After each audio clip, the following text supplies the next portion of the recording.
Hello students from class 9th। आपका set 1 English का exam आज हो चुका है। बहुत ही आसान क्वेश्चन पेपर मैंने तैयार किया था।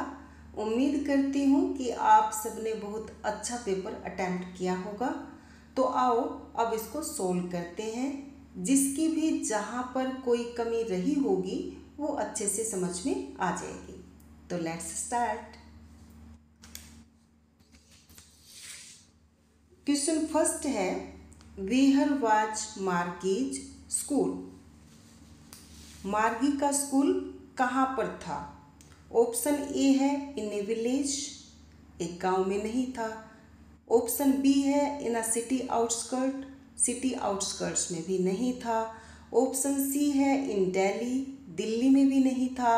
ऑप्शन डी है in a room in her house where a computer was setup.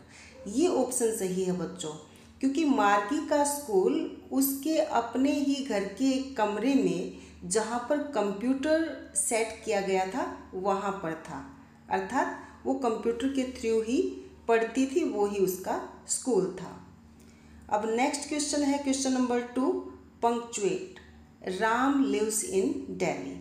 अब राम लिव्स इन दिल्ली, यहाँ पर राम का आर स्मॉल दिया गया है, दिल्ली में डी स्मॉल दिया गया है। तो इसका राइट ऑप्शन हो जाएगा बच्चों बी ऑप्शन, जहाँ पर राम का आर कैपिटल हो जाएगा, क्योंकि ये नेम भी है और यहाँ से सेंटेंस स्टार्ट भी है। और दिल्ली का भी डी कैपिटल हो जाएगा। अब क्वेश्चन नंबर 3 है, what was life for Evelyn. Evelyn के लिए जीवन क्या था?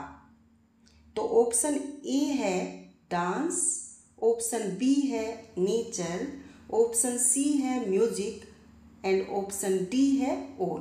तो यहाँ पर सी ऑप्शन सही है, म्यूजिक। म्यूजिक एवलिन की जिंदगी था। अब क्वेश्चन नंबर 4 है, what did Aurangzeb ban in his palace. Aurangzeb ने अपने पैलेस में किस चीज़ पर बैन लगाया था? ऑप्शन ए प्लेइंग ऑफ पुंगी, पुंगी बजाने पर, तो राइट ऑप्शन है। Option be playing of sitar, ये राइट ऑप्शन नहीं है। ऑप्शन सी प्लेइंग म्यूजिक, ये भी राइट ऑप्शन नहीं है। Option D none. तो इसमें ऑप्शन ए सही है, प्लेइंग ऑफ पुंगी, पुंगी बजाने पर औरंगजेब ने अपने पैलेस में बैन लगा दिया था। अब question number 5, what is the name of the little girl. छोटी लड़की का नाम क्या था? द लिटिल गर्ल जो स्टोरी आपने पढ़ी, उसमें जो छोटी सी लड़की है उसका नाम क्या है बच्चों? ऑप्शन ए है केजिया, बी कमला, सी किरण, ऑप्शन डी नैन्सी। तो यहाँ पर ऑप्शन ए सही है, केजिया नाम था उस लड़की का। अब है question number 6, the poets mother has died in the poem rain on the roof. और ये बताना है कि ट्रू है कि फॉल्स है। तो rain on the roof poem में पोएट की मदर हैड डाइड, तो ये ट्रू है। Question number 7, in the lesson the lost child, a child was going to the fair with his dash. तो बच्चा द लोस्ट चाइल्ड स्टोरी में किसके साथ फेयर में जा रहा था बच्चों? अपने पेरेंट्स के साथ। तो इसका आंसर हो जाएगा parents. In the lesson the lost child, a child was going to the fair with his parents. अब क्वेश्चन नंबर 8 है, Toto is the name of a dash. किसका नाम था बच्चों Toto? He was a monkey, Toto was a monkey. Next question है, Sheela is dash good girl. इसमें right article हमें fill up करना है, तो इसमें राइट आर्टिकल आएगा a, Sheela is a good girl. अब क्वेश्चन नंबर 10 है, the wind makes fun of the strong. ये भी बताना है कि ट्रू है कि फॉल्स है। तो बच्चों the wind makes fun of the weak not the strong, इसलिए ये फॉल्स है। अब next 11th and 12th question का जो आंसर देना है वो 15 to 20 वर्ड्स में देना है।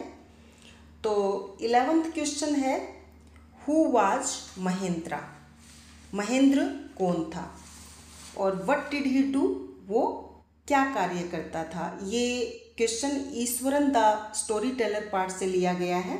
तो हु वाज महेंद्र, महेंद्र कौन था, तो he was a young man, he was a bachelor, he was a junior supervisor in a firm, है ना। और उसकी जॉब क्या थी, व्हाट डिड ही डू, तो his job was to keep an eye on the activities at the work site. तो ये इसका आंसर हो जाएगा। अब क्वेश्चन नंबर 12 है, which of the two roads did the poet choose and why. ये क्वेश्चन बच्चों the road not taken poem से लिया गया है, और इसमें पूछा गया है कि दो रोड्स में से पोएट कौन से रोड को चूज करता है और क्यों चूज करता है।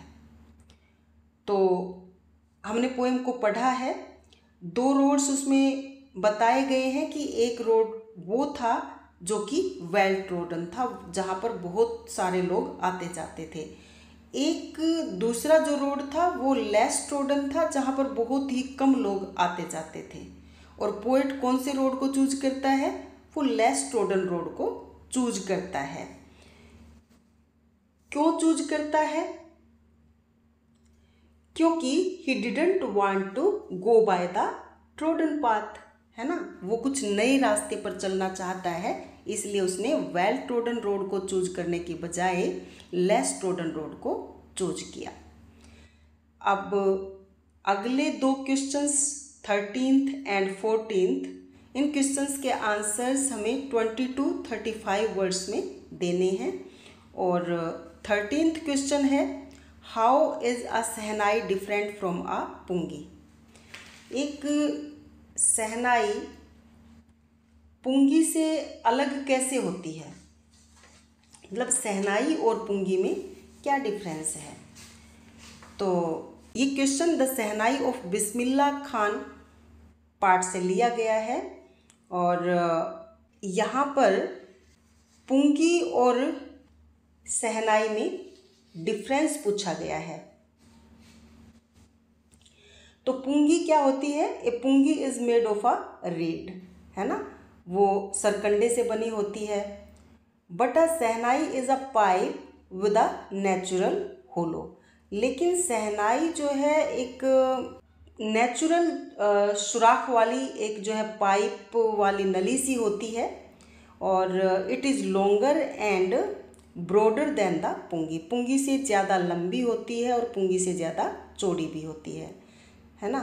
It has 7 holes on its body, और इसके ऊपर 7 छेद भी होते हैं, है ना। It makes a soft and melodious sound. और क्या विशेषता है शहनाई की, कि इसकी जो आवाज़ है वो बड़ी ही कोमल होती है और बड़ी ही मधुर होती है। लेकिन the pungi makes a shrill sound, pungi की आवाज़ थोड़ी तीखी होती है। तो ये डिफरेंस है शहनाई और पुंगी में। अब नेक्स्ट क्वेश्चन है 14th question, why does the grandfather return Toto to the tonga driver. तो ये जो क्वेश्चन है बच्चों, ये the adventures of Toto part से लिया गया है, और इसमें पूछा गया है कि दादाजी ने टोटो को टोंगा ड्राइवर को वापस क्यों बेच दिया। तो अब पता ही है, हमने स्टोरी को पढ़ा है कि जो टोटो था वो बहुत ही ज़्यादा शरारती था, है ना, चीज़ों को तोड़ फोड़ देता था, और काफ़ी परेशानी उसने घर में क्रिएट कर दी थी, है ना। इसलिए दादाजी उसको वापस जो है टोंगा ड्राइवर को बेच देते। टोंगा ड्राइवर से ही उन्होंने इसको ख़रीदा था और टोंगा ड्राइवर को ही वापस बेच देते हैं। तो कुछ इस तरह से आंसर हम लिख सकते हैं। ठीक है बच्चों, तो ये हमने पूरे पेपर को डिस्कस किया। उम्मीद करती हूँ कि आप सबको अच्छे से समझ में आ गया होगा। सभी बच्चे इस क्वेश्चन पेपर को अपनी नोटबुक्स में भी सोल्व करेंगे। Thank you, thanks for watching.